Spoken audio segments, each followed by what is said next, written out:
Hoje o Curto Estácio dá a palavra ao governador do Rio de Janeiro, Sérgio Cabral Filho. Formado em jornalismo, ele esteve na Universidade Estácio de Sá para dar uma aula sobre a história do Brasil.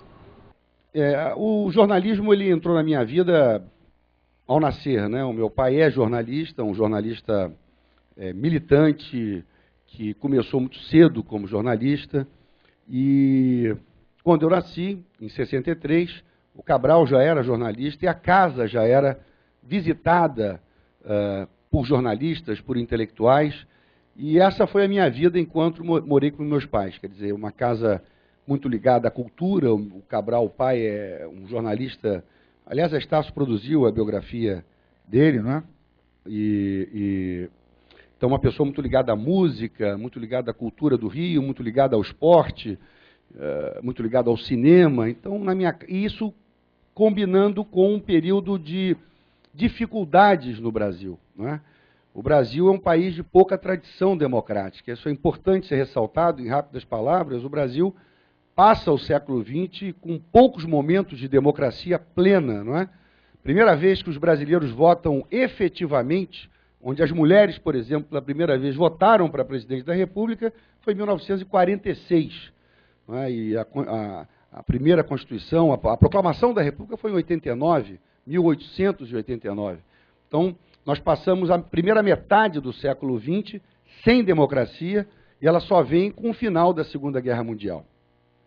E a democracia no Brasil fica há pouco tempo estabelecida, porque 2 anos depois, em 48, o Partido Comunista, que era um partido muito forte, o Luiz Carlos Prestes era o senador, tinha muitos deputados, foi cassado, já não é uma democracia plena. E, vocês sabem, em seguida o presidente Getúlio Vargas, ao final do seu mandato, se mata, o Juscelino, como presidente, passa por momentos difíceis e consegue terminar o seu mandato, mas com várias tentativas de golpe. O Jânio Quadros, com menos de 1 ano, não aguenta a pressão e renuncia. O João Goulart não pode assumir porque esses que tentavam o golpe há muito tempo não deixaram ele assumir. Ele fica na China, estava em viagem à China como vice-presidente, tem que aguardar a solução institucional. Criam um parlamentarismo, que eu, aliás, sou favorável ao parlamentarismo como sistema de governo, mas naquela ocasião um parlamentarismo artificial, sem consultar o povo, para deixar o João Goulart voltar ao Brasil, e o país se revolta contra isso. Em seguida há um plebiscito, ele volta a ser o presidente de fato do Brasil. Aliás, eu estava domingo lá no Palácio do Alvorada com o presidente para falar de pressão, e alguém me contou que o Palácio do Alvorada era ocupado pelo Conselho de Ministros parlamentarista, e o Palácio do Planalto ficava com o João Goulart. Você imagina a dualidade, a confusão de poder naquela Brasília de 1963, o ano que eu nasci. Então, e aí acontece o golpe em 64, eu tinha 1 ano de idade, mas graças a Deus em casa era uma combinação contraditória, quer dizer, eu tinha de um lado um país fechado e do outro uma família aberta. Então, lá em casa a gente respirava a democracia, o Brasil não respirava. Ao ponto de 1969 para 70, o Cabral cria, junto com outros intelectuais, com Milor Fernandes, com Paulo Francis, com Jaguar, com Ziraldo, o jornal Pasquim, que era um jornal criativo, bem-humorado, de críticas à ditadura, e um jornal que fez muito sucesso, para vocês terem uma ideia, vendia 150 mil exemplares por semana, chegou a vender 200 mil exemplares por semana em 1970. Mas logo em seguida, a barra pesa, são todos presos, e eu sou obrigado aos 7 anos a visitar o meu pai na cadeia durante bons meses, inclusive não tê-lo no Natal em casa, por conta do regime militar. Então, esse período foi um período muito efervescente para mim, a década de 70 inteira, vivendo isso em casa, tendo uma vida de jovem como qualquer outro adolescente jovem, mas, ao mesmo tempo, tendo esse clima em casa, que era um clima muito variado, como é a cara do Cabral, desde o compositor mais popular ao artista de vanguarda. Isso me fez, evidentemente, entrar no jornalismo, fazer jornalismo, e eu fiz a faculdade da cidade, que na verdade não era a faculdade da cidade, era CUP, porque era uma dissidência da PUC, né? E eu achei aquilo muito interessante. Eu tinha passado para a PUC e para a CUP, e eu queria ir para a CUP por conta disso. e eram profissionais de vanguarda, era uma coisa muito interessante. E é evidente que, e eu quero dizer aqui, que eu acho um absurdo essa não exigência do diploma de jornalista. Porque eu acho, quer dizer, sinceramente, eu vejo há uma confusão muito grande, na minha opinião, entre o colaborador da imprensa e o jornalista, efetivamente. A mesma coisa vale para a área do marketing, né? Você pode ser um colaborador de uma agência de publicidade, você pode ser um colaborador de um jornal, né? Tem o ex-presidente Fernando Henrique Cardoso escreve no jornal o Globo, né? Em outros jornais do Brasil, uma vez por mês.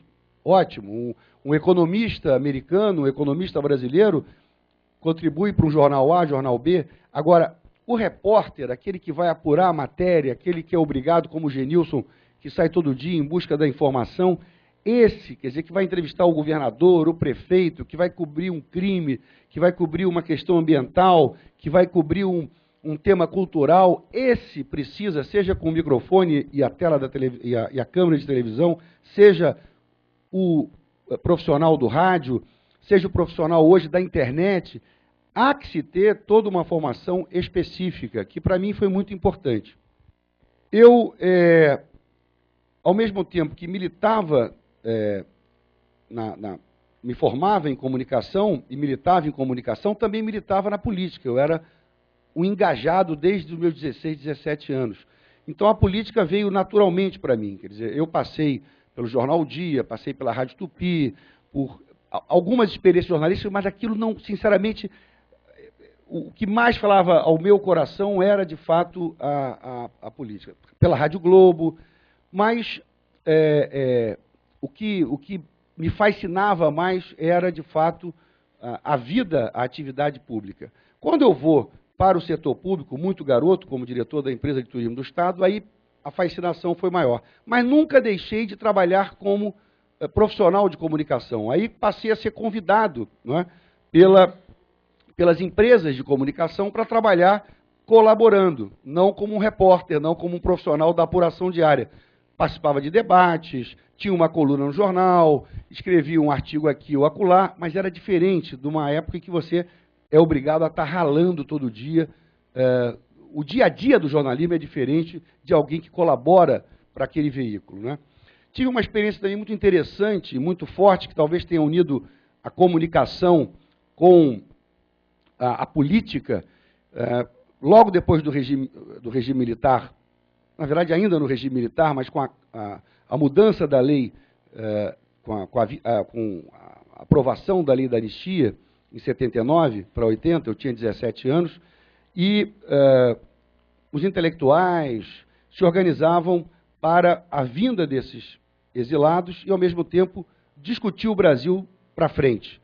Então, foi constituído o SEBRAD, o Centro Brasil Democrático, e eu fui contratado, né, para trabalhar lá, na área de comunicação, mas ainda um incipiente nessa área, mas, ao mesmo tempo, na política. Então, essa combinação, para mim, foi muito interessante, e era um convívio extraordinário, porque nós organizávamos debates, fazíamos jornais sobre o SEBRAD, o Darcy Ribeiro estava chegando do exílio, o Chico Buarque de Holanda estava conosco permanentemente, eram debates no Casagrande, debates no Teatro Clara Nunes, o show 1º de Maio, o famoso show 1º de Maio no Rio Centro, onde explodiu a bomba, quer dizer, éramos nós que organizávamos no SEBRAD, não é? Então, isso me deu, sem dúvida, também uma grande experiência. Aqueles anos foram anos muito ricos para mim, né? Não que um momento como esse seja recomendável, porque o momento de luta pela democracia não é nunca recomendável. Recomendável é o que nós estamos vivendo hoje, democracia plena. Mas, para mim, foram momentos muito importantes na minha formação.